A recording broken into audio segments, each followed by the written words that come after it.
নমস্কার, আমি মৌসুমী আপনাদের কাছে চলে এলাম আরো একটি রেসিপি নিয়ে। আজকে বানাচ্ছি ঝিঙে পোস্ত। তার জন্য খুব ভালো করে ঝিঙেটাকে একটু বড় বড় সাইজে কেটে নিয়েছি। এবার একটা কড়াইয়ের মধ্যে কিছুটা সরিষার তেল গরম করে নিলাম। তেলটা গরম হলেই ভেজে নিচ্ছি কেটে রাখা এবং সেদ্ধ করে রাখা আলুগুলোকে। আলুটাকে আগে থেকে একটু সেদ্ধ করে নিয়েছি যাতে করে তাড়াতাড়ি রান্নাটা হয়ে যায়। পরিমাণ মতো লবণ এবং হলুদ গুঁড়ো দিয়ে এটাকে একটু ভেজে নেব।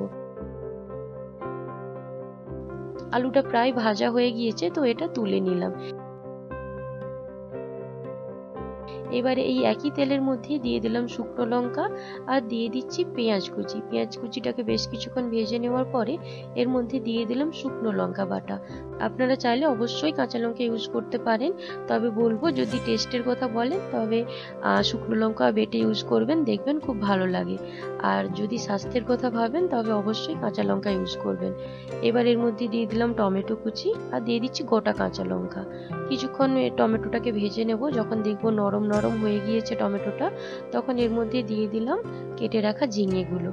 ঝিঙেটাকে বেশ কিছুক্ষণ একটু রান্না করে নিতে হবে। যখন দেখবো ঝিঙে থেকে জল বেরিয়ে গিয়েছে, ঝিঙেটা একটু নরম হয়ে গিয়েছে, তখন দিয়ে দেব পোস্ত বাটা।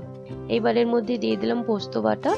পোস্তটাকে খুব ভালো করে একটু মিক্স করে নিলাম। তো এবার এর মধ্যে দিয়ে দিলাম ভেজে রাখা আলুগুলো খুব ভালো করে ঝিঙের সাথে একটু মিক্স করে নিলাম।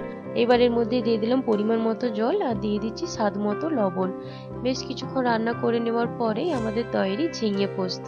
আপনারা চাইলে এতে চিংড়ি মাছও ইউজ করতে পারেন।